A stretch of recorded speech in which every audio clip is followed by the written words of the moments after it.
let me see. I'm just getting situated here. I've got my notes. I've got my good friend here today. It's very fun, very fun. Okay. Welcome to Meet the Biz. Okay, today, this is fun because this is like family week today, you know, friends, family, it all intertwines. And this man, I mean, okay, I'm going to list some of the credits here, okay? Listen to these credits. NYPD Blue, Monk, CSI, NCIS. You got to like throw the alphabet around there. all those letters. Right, all those letters. Shameless. Oh, how shameless. Westworld, All the Queen's Men. I mean, I can keep on going. Transformers, Dead for a Dollar. You know, I mean, the list goes on and on. I was like looking at all these and I was going, I got to catch up on my Scott Peat stuff. Yeah. Oh my God, this man is wonderful. He is one of the sweetest guys, and a lot of times he plays a lot of the bad guys. Let's bring him on right now, Mr. Scott Peat. Hey, everybody. Oh, there we go. How are you? Hey. It's great to see all of you. Great to see you, Mr. Zimmerman. Good to see you, Mr. Peat. How long have we known each other? Well, when did you so David and I waited tables at the Castaway in lovely Burbank. Mm-hmm. And that place, I think it's been there since the 50s or 60s. I think so. Burned down in the 90s, got rebuilt, enter us. And so I think we met probably around, was it 99? I think so. I think it was around 99. And you know what? We just were drawn to one another. It's like, you know, people that wear their hearts on their sleeves, sometimes they just kind of find one another. And this guy was amazing. Is my little profile up there? Should I change that? Or can you guys see me? Oh, we can see you. Okay, good. Just checking. Yeah, so I think 99. So 24 years coming up. Quarter of a century. What? Oh my God. I know time goes like. It does. Yeah, it really does. But you know, I mean, I was looking at some of your stuff online. I should show one of your trailers here. I think I will. Oh, look at this. Wait a minute. Here we go. I'm gonna add spotlight. Ta-da! Look at that photo. Here we go. Look at that photo. When was that taken? That must have been 2017. Really? Yeah. Yeah. You've got such a presence. You've got, I mean, I was watching a clip of one of your films. What movie was that? I wrote it down and I said, I haven't seen this. It is so you. You come from such a real place when you play. What is it? Oh, Family. Oh, wow. Yeah. That was 2008. Family. Yeah. Yeah. I just saw it. I said, I've got to see this. It seemed like I was watching, oh my God, there's Scott, but you weren't acting. You were just there. You were being. Yeah. You know, that movie was really good. It was an all Swedish production. They flew in from Sweden to the United States and they shot it in probably about 6 weeks. And what an amazing experience. The director's name was Joakim Hedin, really nice guy. And I was just surprised it didn't do better. Now, I think today, I think it would have more of a chance with, you know, streaming and that kind of thing. I wonder if would you think they could add it too? I could probably reach out to him and, you know, ask him that question because I mean, it was a solid film. It sure looked like it. I was going, I gotta watch this. Yeah, it was good. And a lot of unknown, but you know, blue collar actors were in it, you know. Yeah. Okay, I've got to let me do this one thing. I'm just really being remove this right now. Ooh. So I read this quote as a child. Oh boy. I tried to take that down. Did you? Should I not read it? No, read it. It's great because I wrote it, David, when I was like 22 years old. Yeah. 23. And it's permanent. I cannot figure out a way to take that thing down. But yeah, go ahead and read it. It is kind of comical. I should have you read it. Come from you. No, I don't want to read it. Oh, okay. This is a quote from Mr. Peat at 23. Yes. Okay. As a child, I enjoyed fishing and getting beat up by neighborhood kids. Then at age 18, I started lifting weights, and I'd like to see some 12-year-old pick on me now. See, yeah, 23 years young. I love it. I Lifting weights. I was having fun. Yeah. Yeah. That's interesting. I started reading it, and then you said you enjoyed getting beat up. Oh, did I say that? Jeez. I know. Well, it I was, can talk to that kid. well, it was that, that sarcastic, yeah, and I enjoyed getting beat up. Right. It's all how you read it, right? Exactly. So here, I mean, we have a bunch of people who are here, wonderful actors who want to meet you and talk to you, but I get first dibs. So what was it? I'm going to just jump into one of your projects. What was it working with? What was it working like with Dennis Franz? Oh my gosh, that guy was amazing. I mean, so that was in 2002. We shot that. I want to say it was November of 2002. It aired. I remember everything. It aired in February of 2003. And working with that guy, he was just so gentle, and just such a nice person. And that was my first really big guest star. And I had a scene where he had to tackle me, and he said, "Scott, don't try too hard. Just go half pace. The camera will pick up like it's, moving like 110%. And I have a really bad back," he said. So he was like, "Just let me put you on the ground." Yeah. And before he tackles me, if you watch the scene, there's a moment where I look back at him and then I go, and he said, it's TV. This isn't stage. He said, "Look back, focus again, look back again, and then go." And that note I use to this day. It was just like because he's been working, Hill Street Blues. I mean, he's been forever. Well, yeah, he was in so many De Palma films too. Yeah.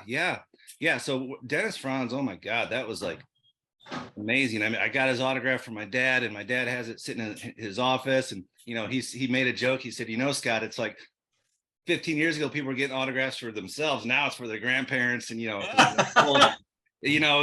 was awesome, man. He was just like, you do the scene with him, it'd be all intense, and then cut, and then you're just talking about Chicago sports, or he's from Chicago. So he was amazing. Right. Yeah. Now, how was it in that episode? You played a closeted man. Yep. How was it playing a closeted man? It was great. I mean, and how did you approach it? Yeah, that's a great question. It was so long ago. Yeah. I just approached it as if I had a secret, and I did not want anyone to figure that out at all costs. Yeah. Be that, I will go to my grave saying, "No, I am not that person." Try not to get emotional thinking about it, because it's hard, because that's kind of how I am as an actor. But yeah, it's like you have to just really be there. You have to be ready, especially when you're shooting a scene like that. When you have a secret and you're being interviewed, oh my God, don't let the cat out of the bag. You know what I mean? It's a big deal. Well, it's so fascinating to just watch you even explain that, and thinking about your work, watching your demo reel and watching some of your clips, because you are so there. You could see it in this man's eyes when he's there, when he acts. I want to say acts, but it's when he bees. Yeah, no, it's important to be. I tell people, it's like, I had a cousin once say, "Yeah, how do you cry?" I'm like, I don't know. They're like, "Cry right now." I'm like, I can't. It doesn't work like that. It's like when I'm on a set, my job is to make the closest guy to me or person believe me. If it's the guy that has the boom and he's holding the boom, my performance is for him or her. And if they believe what's coming out of me, what's emoting from me, then I guarantee you the people that are watching at home or in the movie theater, they're going to believe the exact same thing that he's seeing or she's seeing. So on set, you always have to try to make that one person believe you, if that makes sense. Yeah. Yeah.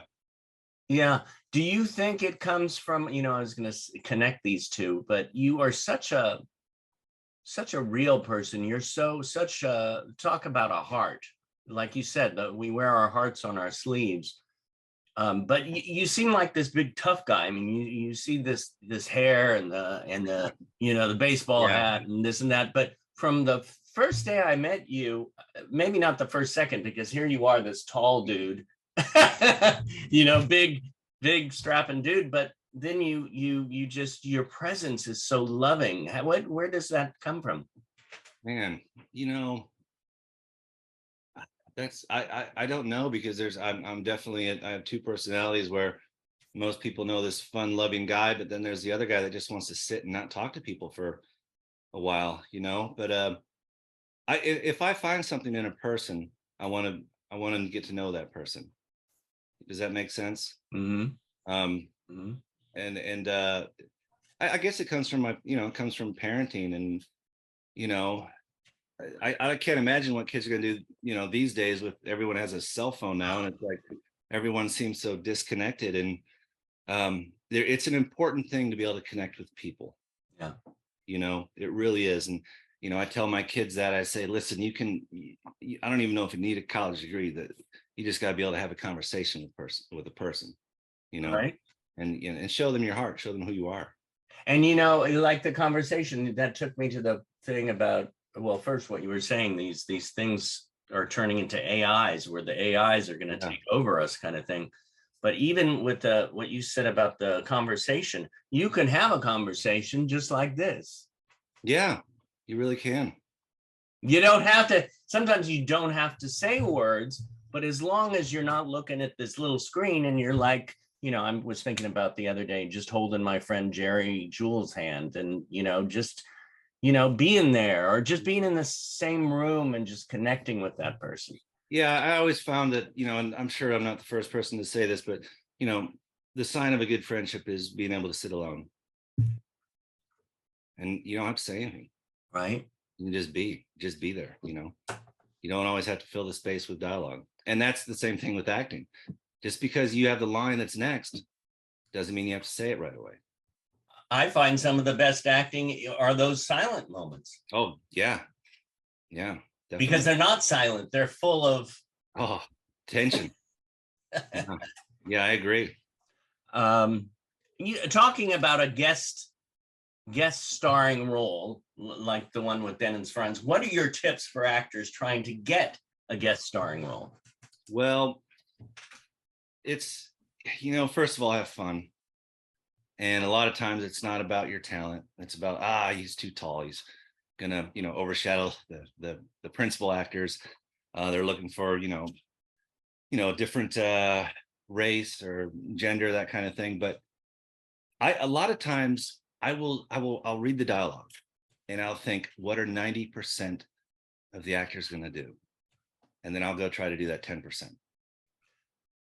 So I'm like, you know what? I think everyone's gonna do this. So I'm gonna travel down this road. Now I'll do that, at home by myself first, and in front of my wife or whoever's reading with me, and I'll get their notes and their feedback. But I just try to do something just a little bit different. Mm. I try to stick out in a good way.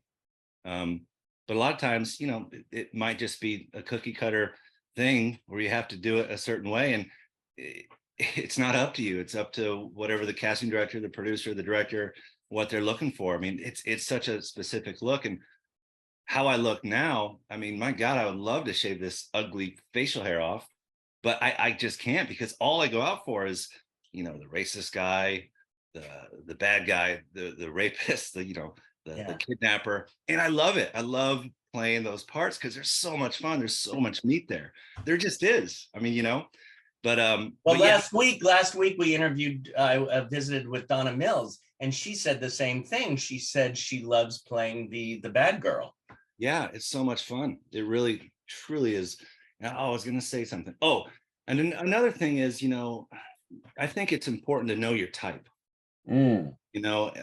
Many years ago, a lot of actor friends, and I'm sure I was guilty of this, I would get my headshots taken and I would try to look like, a leading man, like Tom Cruise or whomever. And guess what? I'm not that. I'm there to support the leading man or the leading woman. And, it's important for casting directors to find good actors to sprinkle around, like the Hemsworths or the Tom Cruises or the Morgan Freemans or the Sigourney Weavers. It's like we make them look good.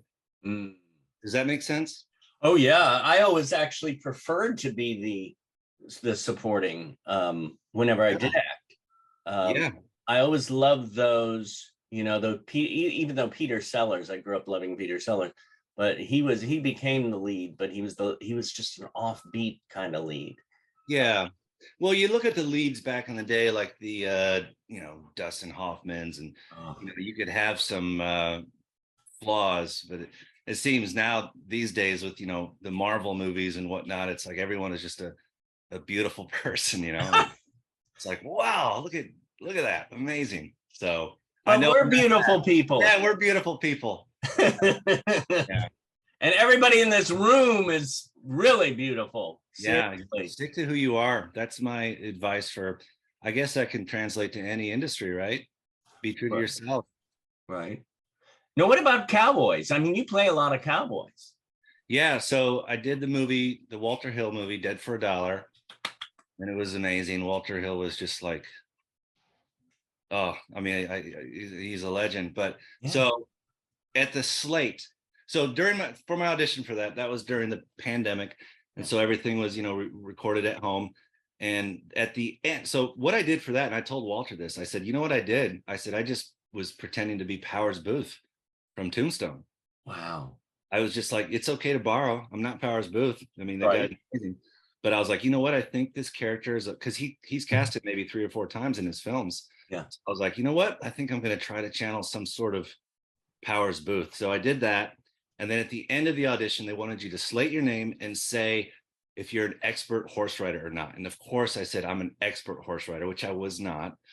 So I booked the job and I had, a month. So I called a friend who owns horses and I went out with her and I trained for, I don't know, not long, maybe 10 hours. And I got pretty good at, galloping and loping and riding the horse and steering the horse. And but the trick was with the horse, just like acting, it's just like you have to be confident, you have to be comfortable, because if you're not, the horse picks up on it and the camera will pick up on it. So it's just kind of like, a lesson in a way. It's like, Yeah.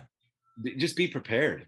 So that's so funny because I believe, and I'm going to have to watch it again when Luis Chavez was here, yes, Who Loves You. And I think he said the same thing, that he said, oh yeah, I ride a horse. So it's like everybody in the cast. Yeah. No. Well, okay. So, oh my God, that's so funny. Luis and I we talked about that. It's not to segue, but Luis and I, we stayed at the same hotel in Santa Fe when we shot that. And thank God it was just he and I in the hotel, because the other hotel where they asked like, a weekend, Scott, you want to move to this other hotel? It was the party hotel. And as much as I loved hanging out with the stunt guys and drinking beers, I was like, no, I want to go to bed and I want to be an old man and stay focused, But so Walter Hill told my friend Jamie McShane, you can look him up. Walter said to Jamie once, because Jamie was in what was the Ian McShane show? Oh, Deadwood. Deadwood, yeah. So my friend Jamie McShane, not related to Ian McShane, was having a hard time on set one day. He couldn't get the horse to do what he wanted, and he was like flustered. And Jamie was like, "Mr. Hill, Walter, I'm so sorry." He's like, "Jamie, I did not hire you for your horse riding skills." Oh, so, there's that too. So bottom line is just, be a good actor. Wow. Yeah.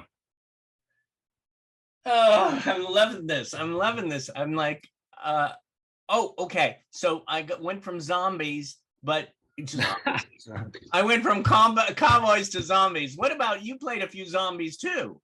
So I don't know if I've ever, wait a minute. No, I've never played a zombie. I was in a movie called Dead Season. With Adam Dioy. Oh, yeah, you know him. He was on here. Oh my God, he's great. Yeah. And he did, and Mary Rings, she was in, her son was in one of the movies with Adam's movie, as well as voices. It was great. Yes. So the Adam movie, they shot the sequel to Dead Season many years later, just like in 2020, 2021. And I was set to go shoot that.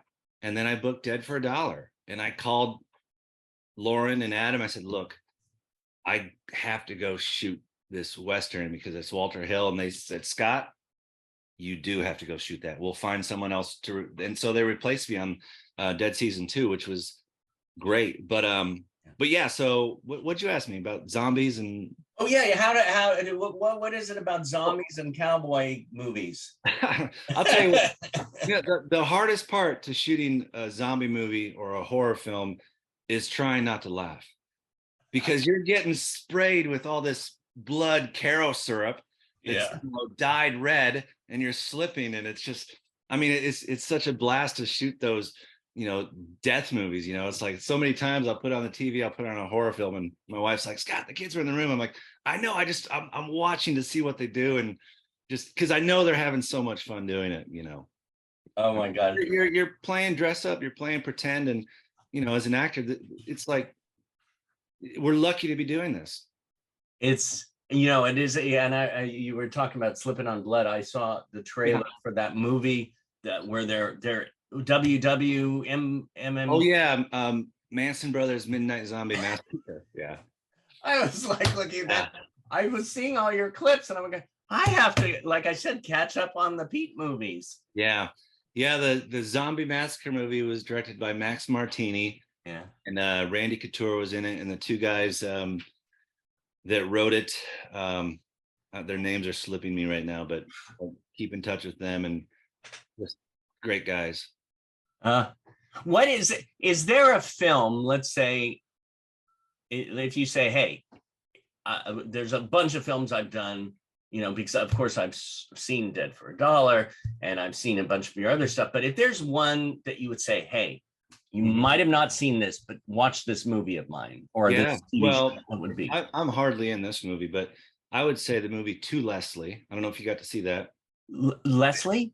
It's called To Leslie, T-O, and then the name Leslie. Okay. And the lead, Andrea Riseborough, she was nominated for an Oscar last year, and she didn't obviously win the Oscar, but yeah, that movie, you watch it, and oh my gosh, at the end, I think I cried like 3 different times. I'm wiping my eyes, and I'm in like 3 different scenes, but I loved that movie. It was just so raw, authentic, and just it was basically the story of a true story. The writer that wrote it, it's about his mom, and she won the lottery, and she kind of pissed it all away on drugs and alcohol. And it's just, you watch it, you're like, oh my God, your heart just sinks. And then it's a redemption story. So it's a beautiful movie. Oh, I know. Okay, now I know what I'm watching tonight. Oh my God. Yeah, tell me how many times you cry. Oh yeah. Isn't that funny how I say funny as a sort of like a saying, but it's interesting how we as human beings who have open hearts love to emote. Yeah. What is one of your biggest joys in life? You know what? It's the happiness of my kids. Are you trying to make me cry? What are you doing here, buddy? No, I'm connecting with you, bro. Yeah. No, I know. We've always been good at connecting. But no, it's that's it. What else is there? Yeah. Yeah. How many kids do you got? 3. All girls. Woo. Yeah. 16, almost 13, and 8. Yep. Wow. Yeah. I mean, what I'm thinking about is like, I still feel like I'm 14 and, like yesterday we were waiting tables, but. It's funny you said that, because the other day I was thinking about like one of my birthdays when I was maybe 12 or 13. And I remember as a kid thinking, I wonder what I'm going to do when I grow up. And I still wonder what I'm going to do when I grow up.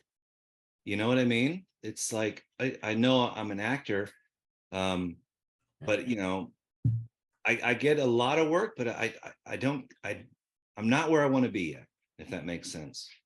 Where do you want to be? I would love to be on, in an ensemble cast of a show like an NYPD Blue, where, there's some consistency going on with a paycheck, because as all of you know, you can make a living as a guest star actor, but it's when it's dry, you got to learn how to save your money, Yeah. you know. But it's okay to be down on yourself, because in this industry, the next day you could get that role of a lifetime, and it could change things. So it's okay to live in these moments of, man, what if, or why not, and it's okay to live there because you're being true to yourself. But understand that there's something positive around the corner, and it can happen. Yeah. Yeah. Yeah. It's so true about that. Sometimes we feel like giving up, but right when you're about to give up, the phone will ring or Mhm. something magical will happen. So you don't know what's around the corner. Yeah, they say book a trip and then you're guaranteed to book something. Book a plane ticket. Ain't that the truth? Yeah. Oh my gosh. Um, what is a role that you haven't played that you would love to play? Well, geez, I really am drawn towards those emotional roles. Mm, I think if there's a character where maybe he committed a crime yeah. and it was the heat of the moment, and now he's sitting and he's facing a death sentence and he regrets it. And so I just can't imagine the emotion that would come out, or that you'd have to put yourself through as an actor to play one of those roles. Yeah. So anything like that, like I was talking about Two Leslie's, a redemption story, you Yeah. know, um, maybe I think the movie's called The Crossing Guard with Michael Morris and Jack Nicholson, where I think Jack Nicholson's character accidentally runs over a kid and he has to live with that memory. And it's about him trying to connect with the parents of that kid. So Mm, I just love those, slice of life, Sam Shepard, James mm. McClure type of one act roles, if that makes sense. I know I'm saying if that makes sense a lot. No, that's it. Yes, and we all have our things that we say, but it's good. It reminds us. I want to get back to, I was thinking, oh, I knew I was going to say something, and now I remember again. You were talking about one of those shows that you love to be on that are constant. You're doing it, but in the last year, you were on a couple of. I mean, on IMDb 2023, you Yeah. did a couple of series, and didn't you Yeah. do them at the same time? Pretty much. I did 911 Lone Star, Mm-hmm. did 5 episodes of that. Um, Rob Lowe, he was amazing, super nice guy, a beautiful person in real life too. I mean, you look at him, you're like, how are you 50 some years old? Um, but yeah, I did 5 episodes of that. And then I did 3 episodes of All the Queen's Men, Tyler Perry. And I just played a really, really bad guy, and that was so much fun. And that's recently I did the morning show, where I kind of played a guy that's trying to find redemption. I don't think I can talk much about it Right. because it hasn't aired yet. But I'll tell you what's funny. When I was shooting 911 Lone Star, there was a scene. It was like a 4-page scene, and I had it down. I was ready to go. And then 8:30 at night, I get an email. One of the actors can't be there. Now it's just you and Rob Lowe, and here's the 4 pages. Oh, And I'm like, if that's any of my friends' film or TV show, I have no problem memorizing that, when I get there. But it's high pressure, Fox, Rob Lowe, when he gets to set, he wants you to be ready, which I don't blame him.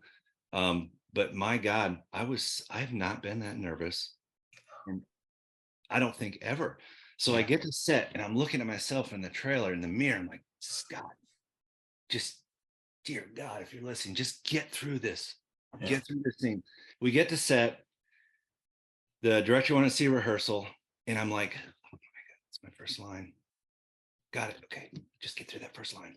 If I can just get my first line out, it's going to be great.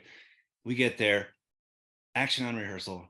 Rob Lowe comes in and he says, what's my first line? And all the pressure just went away and it was great. And I'm like, thank God, I mean, it was just like, it just took it away. I mean, I'll never forget that feeling. And I don't want to have that feeling again, but that's just part of it. Sometimes you have these hurdles as an actor and you just can't get over it. And Yeah. you gotta figure out how to navigate through those. You really do. When your heart's racing sometimes, you got to figure it out. Like, so when auditions were live and you go to the casting office, now everything's pretty much at home, you record from home. But there was a point where the other actor would be in the room doing their audition. And I knew I was up next.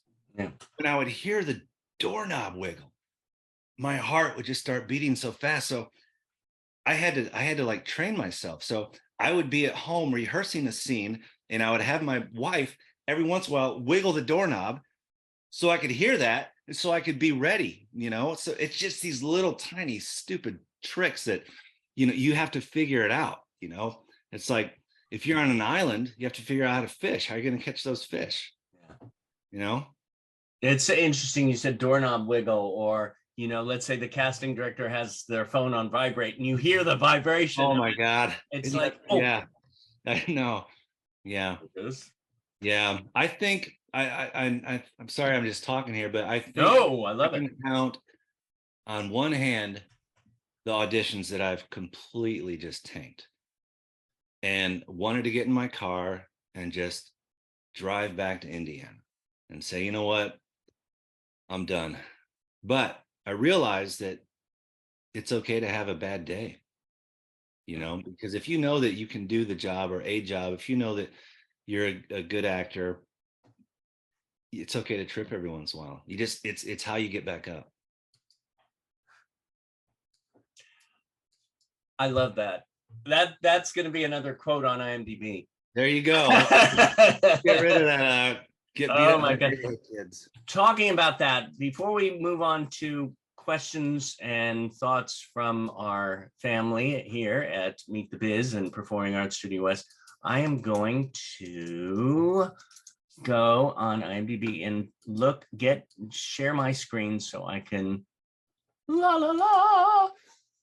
Oh, is that it? That's it. Good old IMDb. Remember when it was just we have to have a website? Now we can just have IMDb. I know, right? I still have my website too. Let's see what. Here we go. Here, okay.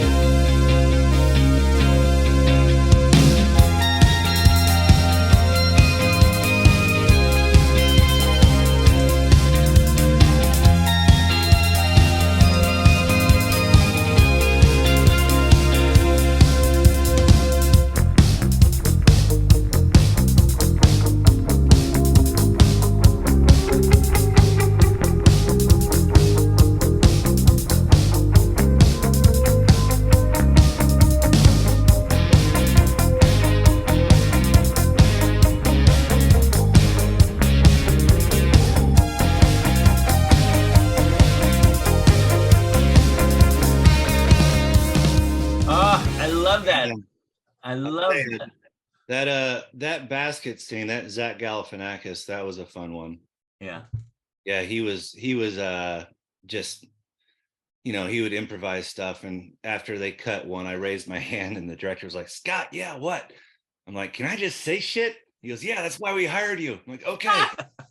Because that guy was, I mean, it was scripted, but he was just going off in these tangents and I just had to hang with him, you know. Oh my God. What a lovely guy though. People you meet, the creative family that we meet throughout our journey. Mm-hmm. Mm. Yeah. Okay, I'm going to call on the people who have sent in questions here. I have 5, and then we'll keep on going. Raquel Chavez, are you there, Raquel Chavez? Yes. Oh, there she comes. Here she comes. Okay, now I'm going to find her. Let me see where. Oh, let's see. Okay, I'm. Where say hi? Oh, there you are. I just, you know. Okay, there we are. Raquel Chavez. Hey, Raquel. Hi, Scott. Nice to meet you. You I too. had a question. How did you started being an actor? Well, great question. It was a mistake, basically, a happy mistake. So I was going to school. I was going to Heron School of Art in Indianapolis, and I was a painter. acrylic paints, abstract, that kind of thing. And then I just was not having a good campus life. I was kind of, oddly enough, getting bullied on one side of the dorm. I don't need to go into that. And then I was like, you know what? I want to transfer to Ball State University because my brother goes there and I want to hang out with my brother. So I Oh, went there and I had to fill an elective. So there was acting 101. And I just took the class and I'm like, whoa, I think I can do this. So I still think I can do it. So yeah, that's it. I mean, of course I did, some plays, maybe one in high school, but I was in like show choir. Um, and I was raised on movies. My dad and would make me watch Cool Hand Luke and The Sting and Paul Newman movies. And yeah, so I was always kind of just drawn to it. mm, But I'll tell you what, it was when I took that elective in college that changed my trail. mm. Thank, You're welcome. thank Thank you. Thank you, Raquel. Great you. question. Uh, let's see who's next. I think we have Zuli Johnson is next. Let's see, Zuli Johnson. Where are we? Zuli.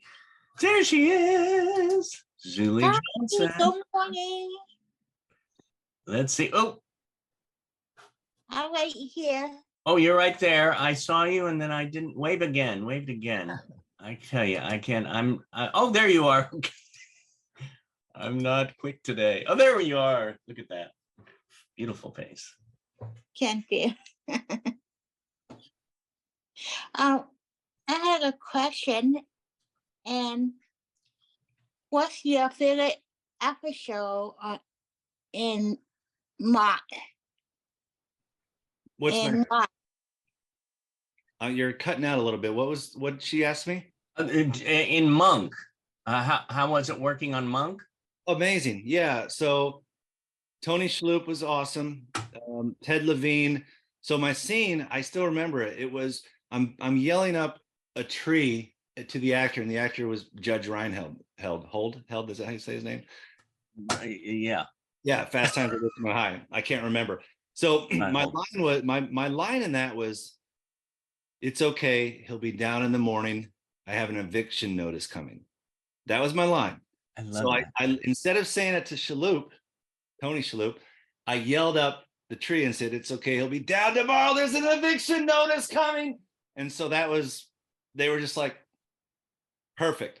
So that's how I auditioned for it, because that's one of those things where I knew 90% were going to deliver the line to the actor that asked the question, but I'm going to deliver it to the guy that's in the tree because I'm trying to get him out of the tree. He's pissing me off. He's slowing down our construction work. But working on that show it was quick, amazing. And yeah, it was just such a blast with Ted Levine, and Tony Shalhoub and all those guys. They were wonderful. Thank you. You're welcome. Great question. I haven't thought about that in a while. Right? Oh my gosh. Hey, okay, now I caught it again. Fear is on your shirt. Fear is. Oh, fear is for others. Bruce Lee for other. Oh, I love that. Yep. Very nice. Very nice. I can't believe I remembered that line. I know. I can't either. I was like, oh, what? You could remember. I can't remember what I had for breakfast. I have not had any breakfast. I've had a coffee. That's about it. Mango juice. And Yeah. Mr. T-Bone, I'm gonna unmute you. Let's see, unmute. There we go, Mr. T-Bone Williams. Hey, God. Hey there, how are you? I have two questions for you. What, wait, when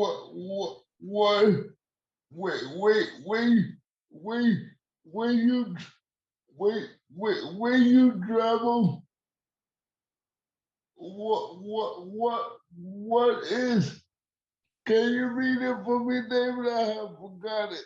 Oh, and then I remember you said when you, how often do you travel for work? And how often do you travel for pleasure?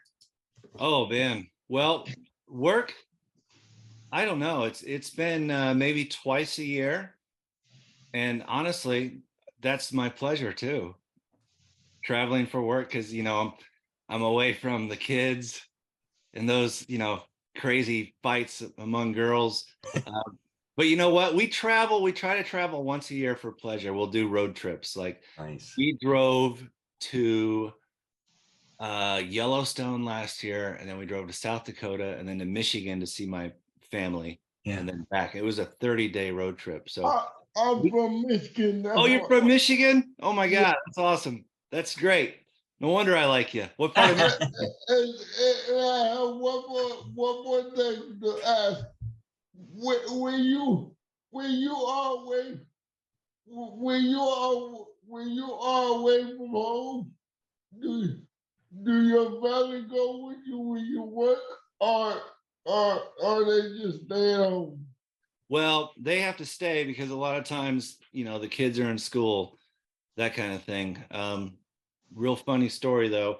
So when I was shooting Dead for a Dollar, they wanted you to have a mask on set, of course, it was during the pandemic. So before I left my hotel room, I reached in my pocket and I pulled out, I'm like, oh, I have a mask. And I pulled it out and it was my daughter's little like pink rainbow mask. Oh my God. I just lost it. I missed her so much. I sat on the bed and I'm like, Scott, I'm wiping tears off. I'm like, get it together. Get it together. You're gonna see them in 6 weeks. Yeah. Yeah. Oh, that's so gorgeous. yeah, so I guess twice a year for work and once for pleasure. Great question. I hope I get to see you at the studio. I really want to sit down and talk to you. I would love to sit down and talk to you, any of you. Absolutely. I mean, it's connecting with that's what makes this world go around. Thank you, T-Bone. Thank you. Yeah, we of course, that's a great story about the mask. Ugh, yeah. My goodness. Whether it's the visual of it, whether it's the smell from it, whatever that happens to be. Yeah, when I did that Tyler Perry show, I printed out a photo of my family. Yeah. I was playing such an evil character, and I kept it with me during the scene, in my pocket, because I'm like, okay, I'm doing this for my family. Yeah. And for me, of course. But I always like to have something that's me with my character. Right. Yeah.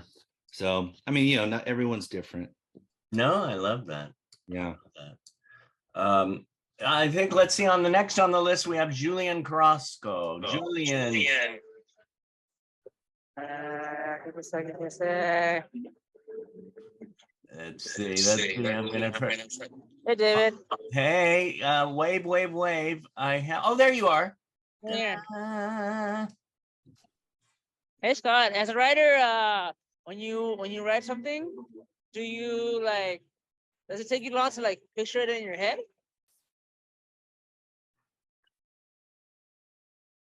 No. Or do you just write it fast? No, I don't write it fast. I just, it depends. I just want to make sure that each character has a different voice. A lot of times when you're reading a script or a scene, it's like, these characters all sound alike. My main thing with writing is I just want to make sure each character has an identity. And, if one character says bro all the time, the other one doesn't say bro all the time. I mean, when I'm writing the scene, I absolutely visualize it. I visualize it sometimes where I'm like, oh, that's too expensive. No one's ever going to want to shoot this. So I'll set it in another location. But aren't you limiting yourself when you say that? You mean as a writer or as an actor? Or as a writer, I can't write that because. Well, yeah, of course you are. You're definitely limiting yourself. But I think a lot of times when, these production companies that are looking to shoot something for $2 to $3 million, you can't have it set in a amusement park or, Dodger Stadium because, the money that goes along with that or the insurance. So you set it in a park or, a Holiday Inn or something. Yeah. Or a small restroom at the right. Yeah, no, when I do, I definitely visualize it. And I want to make sure that the scene, translates and makes sense. Nice. Thank you, Julian. Thank you. what was I gonna say about that? Do you write a lot? You know, yeah, I've written, I think, 5 screenplays, almost sold 1 or 2. But no, I don't write like I used to. I'm actively trying to get stuff out there, but I don't focus on that as much as I once did. It's yeah, it's a totally different ball game. Yeah. But I support, I I mean, it's support so the hard writers. to. Oh, what? I said I support the writers, of course. Of course, Yeah, I'm ready to do the picket line. yeah. Yeah, I remember 15 years ago I did that. Oh wait, I remember that one too. I walked the one Radford near the McDonald's. Yeah. Yeah.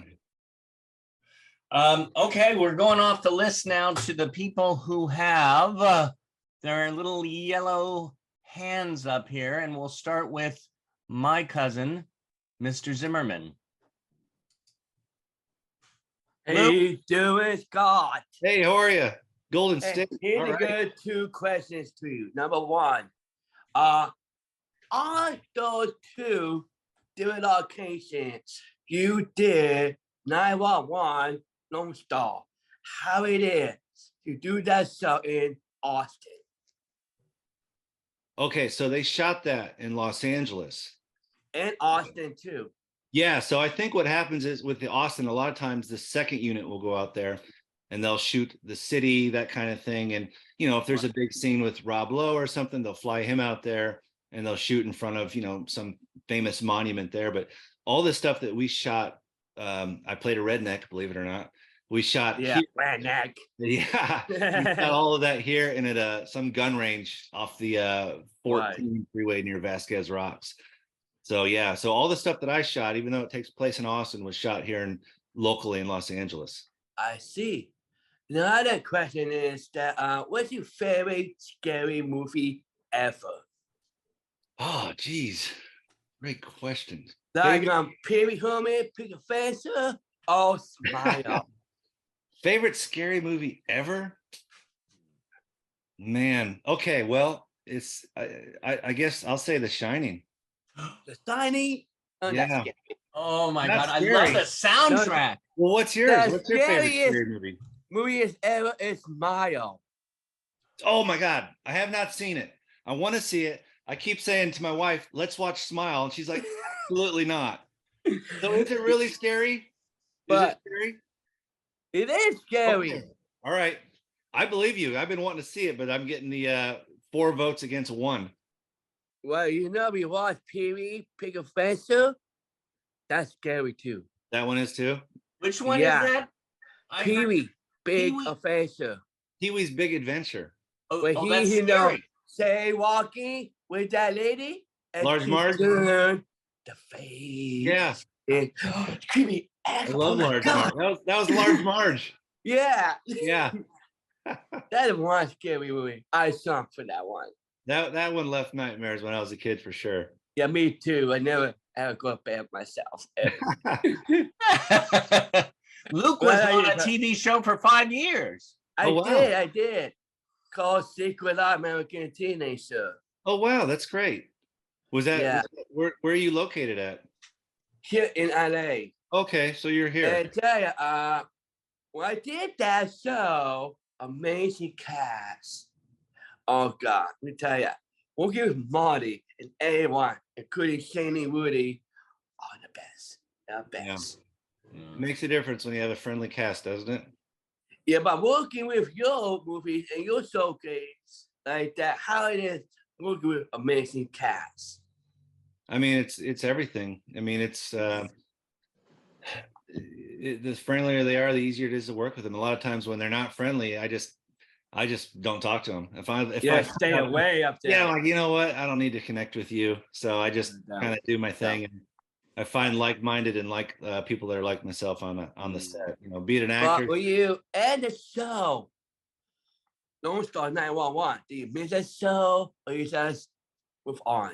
Oh no, of course I miss it. I miss the yeah, I love being on that show and acting with those guys and waking up and having a place to drive to, and you know, they always serve you really good food on those sets too, you know. I They tell do you, a great food. I tell you, Luke, I think you should have the Luke Zimmerman show. You got some great questions. Yeah, I It agree. is. It'd be good. Me and Scott would do a good best scary movie ever. Yeah, we'll all have to go to a scary movie in the movie. Yeah. theater. Yeah, Yeah, it's a good Smile assignment. fun too. Yeah. Oh, right. Thank you, Mr. Luke. Oh my God, I love it. I got to see that Smile movie. But I've been wanting to watch it. I haven't seen it yet either. I think I might have to check that one out too. Yeah. Oh, that was fun. Great questions from everybody. You Right? guys are making me think here. Let's see. I see, everybody always wants, oh, people are waving their hands. How much, what, do you have about 10 more minutes? As much time as you need. Yeah, are you sure? Okay. Positive. I see a bunch of people want to ask questions. We could just have fun. Here's Savan. Savan is here today. Hi, I have a question on the show NCIS. Which actor have you played and have you enjoyed being that actor? Okay, so on that show, is it Michael Weatherly? Is that his name? I think the actor's name is Michael Weatherly, and he did a show called Bull. So when we shot, I played they opened the episode. I'm a dead guy on the side of a road, and then they have flashbacks with me, and I was doing bad things, obviously. So I deserved what I got. But when we were shooting that, I got along really well with Michael Weatherly, and we hung out a lot and talked. And great guy. And Mark Harmon on that show, I think that was one of the longest running hour-long shows ever made. That guy was amazing. I got to set, and he's the lead of the show, and he comes up to me and says, "Hey, my name is Mark Harmon, and let me know if you need anything." And it was just such an amazing experience being on that show. I mean, everyone was just so friendly, and I think that's why the show went for so long, because people wanted to go back to work. The grips, the electricians, and caterers, sound designers, prop masters, they all wanted to work, and it was a friendly atmosphere. That was a great show. Thank you, Savan. You're Thank welcome. I saw King. King was waving her hand, so let's get King out here. Hey. Hi, Hello. how are you? I'm good. How are you? I'm fine. And great to know that you were a painter. I'm a painter. Oh, wow. I can see you got 1, 2, 3, 4. I see 4. I have a lot more. Yeah, that's awesome. Thank you. Anyway, so I want to pursue as a painter in entertainment industry for people with disability modeling. Also, I've been trying to do that. I just wonder, I know that years ago I got rejected from doing extra. I convinced them in the phone that when they call me and Grace and then me, that they told me that not to come because I was having polio, right? When Right. people saw me in the scene and they were like, "Oh, sit down, sit down. We didn't know you were this brave, we want you to sit down. We want you to sit down. We don't want you to sing like that." So things like that, I've been struggling like that as an obstacle. So I understand that being a fine artist is very tough. And besides, I pursue career like that. So I just wonder what kind of casting, besides central casting, how can I do it to get into the TV series as a, disabled person? I don't know if you know any first ADs, second ADs, or if you're friends with any PAs. I'm friend with David only. No one else I know. Yeah. Oh, you I'll have tell more what. friends than me. There's No, something. they are painters, they are friends, they are struggling like me, and they're not into this pursuing as a modeling or acting either, besides Yeah. being painter. Well, you know what I think you need to do? Yes. I think the thing is, so you were saying that they didn't want you on set because they wanted you to sit down and rest and Yeah. that. And Okay. last So the problem that you're going to run into, and it's not a big obstacle, but is they just probably didn't want you there for like insurance policy reasons. So what I suggest you do, do you have an agent? No, I don't. That's why I'm asking you. So listen, so I think you need to find a theatrical agent. What is that? So do you guys all have IMDb Pro? I don't. Okay. So here's what you do. You Yes. go to Google or DuckDuckGo or whatever you want to go to, and you search theatrical agents Agents. in Los Angeles or wherever you live.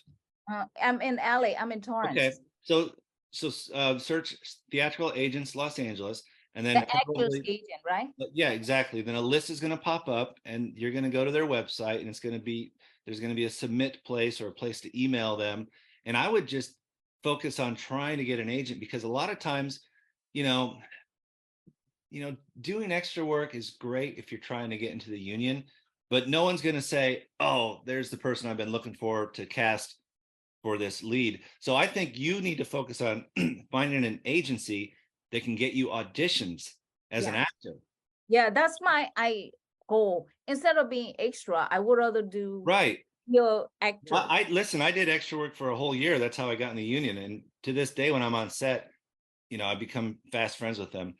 But I think the next step for you, since you've done that already, is to find a theatrical agent, submit to them some photos of yourself, and just 4 sentences. Don't go on at this big 5-page description of yourself, because they won't have time for it. Just say, "Hey, my name's so and so, I'm looking for theatrical representation, I look forward to meeting you."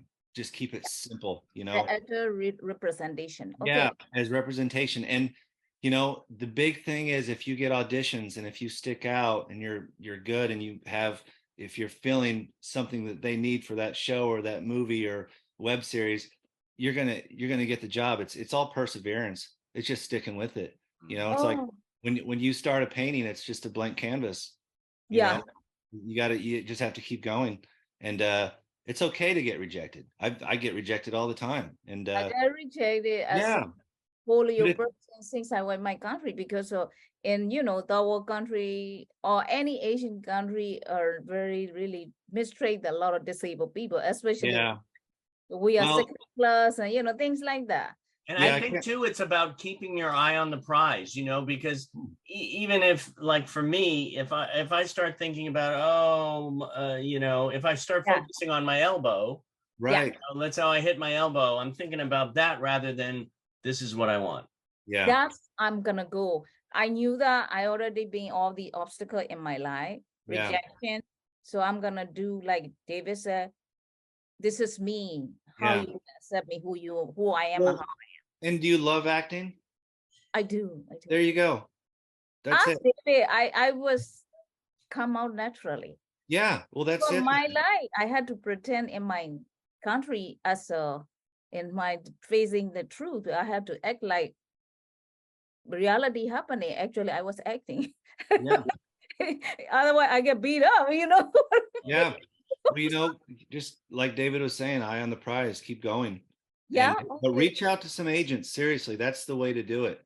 I had some kind of scamming. Like David knew that I asked him one to Oh yeah. regarding the modeling agent, and they asked me money first.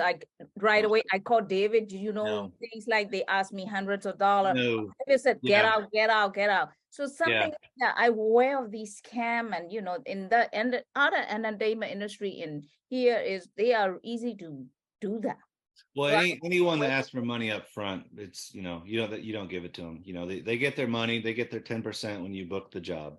Okay. Yeah, that's just it. So yeah. Well, thank you, Ken. Thank you so much. I appreciate Yeah. your time. And David, thank you so much for Sure. let me participate this time. I hope Oh, I of course. answered your question. Yeah. No, that was great. That was great. And what's so great too about Performing Arts Studio West, so many that are if you're with Performing Arts Studio West, you have your agent because they are an agency as well. I'm going to see how I have time for, what do you say, 4 more, and then we'll move on. Shannon Direx, there she is. Look at that face. Just look at it. And I do have a question for you. Hi. What is it like being on set on NCIS? Well, so I was playing a dead guy a lot of the times. So I had the pasty purple face. I'd been dead for a couple of days, and So it's almost like when you look that ugly, a lot of times people aren't going to talk to you, you know. But that, I mean, but besides that, it was a great experience. I mean, like I said, Mark Harmon was nice, Michael Weatherly, everyone was just super friendly. And I'll never forget when I got to set that day, it was an early call, and I started walking to the van to get into the van to take us to set. And I was feeling around for my car keys, and I looked, and there they were in my car, locked in my car. So I got to set, and after I was done, they released me. I said, "Listen, I locked my keys in the car." They said, "Oh, we'll take care of it. We'll call AAA." So AAA came out, and they got the keys out of my car. And so I'm saying that because everyone on set was very friendly. From, the PA helped me get my keys out of the car by calling AAA because my membership had expired. But I'll tell you what, everyone on that set was just as kind as they can be, and it just made it easier to be a dead guy. Thank you, Shannon. Thank you. I tell you, that is one of my dreams, to play a dead guy on American Horror Story. There you go. I'll tell you, laying on that cold table, though, that was hard. It's cold. Yeah, I bet. Yeah. Metal. Ooh. Yep. Okay, Mac Entertainment. Mac Entertainment, are you there? I see your hand is up. My hand, hold on, David. Oh. There she is. She's starting the video. And this is great. You guys have a great teacher in Mr. Zimmerman, I'll tell you what. Oh. How do I not? Unable. It's telling me I'm unable to start the camera. I don't know why. Oh, really? So, okay. Well, we hear your voice. I'm sorry. So, hi, David. Hi. Hi. Introduce yourself. Hello. Oh, yes. Hi. My name is Maria Constanza, hence the Mac. And I normally go by Constanza, but since most people can't pronounce that, I just go by C. Okay. I love it. I've known David for a while. I'm currently working with Sivan. There's a lot of good things that I'm seeing here today, so I want to thank everybody for participating. I think your fellow Zimmerman should start his own channel, or at least a podcast. I think there's a lot to be said there. We could start something fun. And my question to you guys, both of you, actually, since you were talking about your relationship in the beginning, it sounds like, somebody asked you what your dream part would be. And to me, it seemed like, well, maybe your parts of your stories together would be worth telling, because that's something I would definitely watch, and it would bring out the essence of both of you. Two waiters. That's what we should write a story about. Two waiters who have been waiting tables for 102 years. Yes, love it. And Right. we're time travelers. We travel back to different decades to see how the service industry was in 1930 versus 1860. There you go. You can write it. But the contrast also with the way David described you versus, the stereotypes, the stereotype that you sort of pigeoned yourself into. And then I heard later that you were a writer, so I was like, why don't you just sit down and play? Because what I love about these sessions is that David really plays with everybody, and everybody engages with David in a very loving way. And there's a thing that I call the natural gesture. So, a baby giggles and then it makes you giggle. So that space between two people in an interaction that sort of surprises you, pleasantly surprises us. And there's a lot of that here when I see it, and it's very genuine. Yeah. So, and that's why we love watching one another, right? Yeah. I'll tell you what, you hit it on the head there. Genuine. Yeah. When you know someone's genuine, you want to watch that person. Exactly. And that's what makes us feel good, and we like to celebrate our own humanity in that way. And I think that's what David brings to these sessions. Mm-hmm. And so the people that he brings into the sessions already know who David is and where he's coming from. So we're already starting at that level. Yeah. And then that way it engages everybody here, even though everybody has, shortcomings and setbacks and might be self-conscious of one thing or another. I think it was Lee that was just talking, that you suggest getting an agent. And so, a lot of it is about telling our own story and how we know ourselves to be. So that's what I would recommend to Lee as well. So I don't know, you have writing chops, get together with David and giggle and laugh and put together a scene that we can film. I guess we're gonna have to do a movie. I guess so. Okay, Twist my arm. Constanza, thank you for that. Thank you. You know, and that reminded me about, you know, doing a movie when the other Mr. Zimmerman was on. I had a flash there. I was going, oh, you guys would be a great father-son duet in a film. I just saw that. And we just finished the Disability Film Challenge. And, you know, whether you do it for, you know, and for those people who did do the Disability Film Challenge or even watch them, that's just, you know, 5 days of making film. The rest of the year is available for you to make your own projects or somehow connect on Netflix or whatever show you're on. I would suggest everyone just write. If you have an idea that popped in your head for a scene of something, jot it down, because you never know when you could go revisit that. Yeah. It's a tool. It's definitely a tool. Okay, we have the last two questions. Again, you know, we try to get everybody in, but we'll wrap up with we have Matthew Selden and then Lucas Salusky. So we'll start with Matthew Selden. Hello. Hello. Hi there. And also, I have like a question to tell you. My question is, so have you ever been in movies? Have I ever what? Yes, you ever been in the movie? Have I ever been in the movie or Which The movie? movie, like as an actor.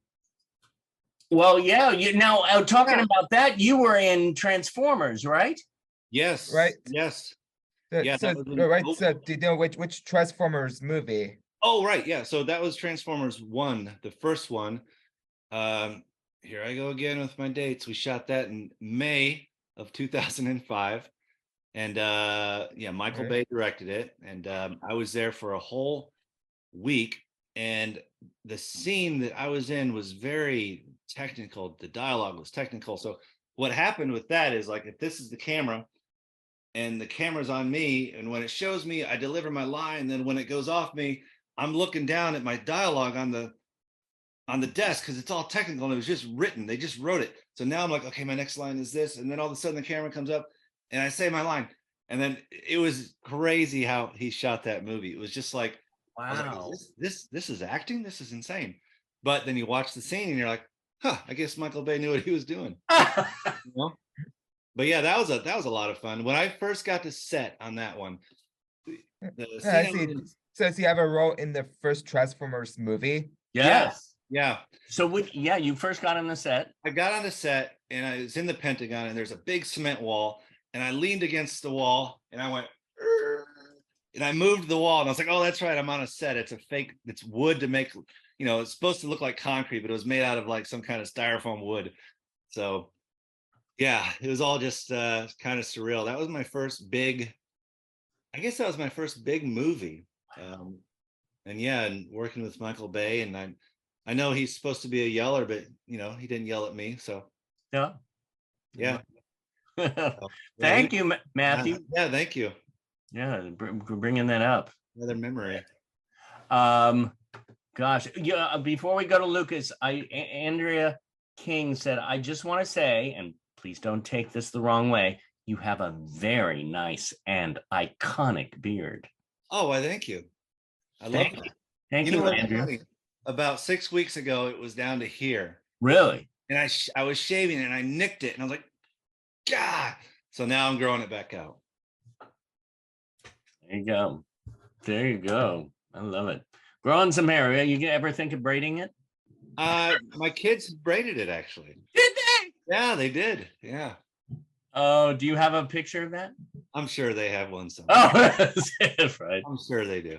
Oh my God. Okay, here we go with the last question for the day is from our wonderful fellow actors in the audience, Lucas Theo Selesky. That's right. Hello. Hi, it's a pleasure to meet you. And I've got a question. What do you want the most successful in your life? What do I want to be the most successful in my life? Yeah. What do you want to have the most successful in your life? Well, I'll stick to career, and I will say I would love, my dream right now would to honestly, I would love to be on like a show that runs for 5 years and I have a contract, and I have a consistency with my acting, because I've always been a good actor, but I just would love to have some consistency with it. So I would love to be on like an ensemble cast, like an NYPD Blue or an NCIS or a CSI, where, you know, I go in 3 or 4 Like, days a week. musical or something like that. Or musical? Yeah, Would you- musical. Would you sing? Do you sing? I sing, but I'm not a singer. Yeah. But I am a true singer, like a rapper singer. oh well, you know what? That sounds challenging. I will greet that challenge. I would love to do any of that. Yeah. Hey, Lucas, write a part in for Scott. Yeah, I'm in. I'll think about it. Okay. Well, that's just it. It's like, you know, I never thought of myself as, you know, a singer, rapper, that kind of thing. But as an actor, you have to be prepared to play that role. Yeah. You know, and I'm also an actor too. When I first came to your Zoom, it said, you know, the acting class, the dance class, the was it movement and singing? Yeah. Okay, so those are all important as an actor, because I remember taking those classes, taking movement class and dance class for acting, and I always felt so uncomfortable. And then I realized, it's okay to feel uncomfortable, because that's how it's going to feel when you're getting the job. You got to be prepared for that. Good stuff by Mr. Peat. Thank you, Lucas. Thank you. Well, this was a nice visit, Scott. I hope I just didn't talk and not relay anything. Oh, no. Everything was a relay. Listen, you don't have to talk, and you relay. And Good. That's what's so wonderful about you, and why I can't wait to see you as that regular on NCIS and maybe another show. Yeah, that'd be wonderful. 2 or 3. Yeah.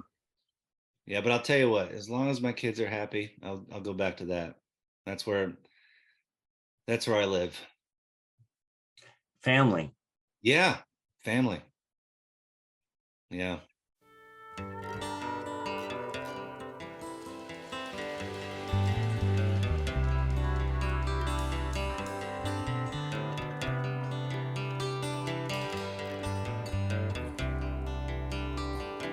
Heading with a kid in your high top shoes, sitting in the back of the class, I was just like you. Always left out, never fit in on that path you're walking in. Mr. Misunderstood, Mr. Misunderstood. All your buddies get their rocks off on top 40 radio, but you love your daddy's vinyl, old time rock and roll. Elvis Costello, Ray Wiley, Hubbard, and think Jeff Tweedy is one bad mother. Mr. Misunderstood, Mr. Misunderstood. One day you'll lead the charge, you'll lead the band, guitar hero and lightning hands. And the girls are like your tattoos, and the veins in your arms, they'll be helpless to your musical charms. And they'll all hold up their hand. They'll all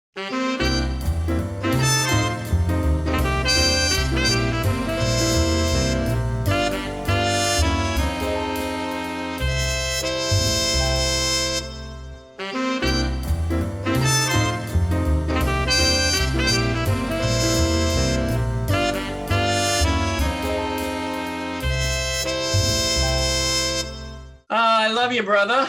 I love you too, man. I appreciate you guys having me on. Oh, our pleasure. Listen, let's get a group photo here.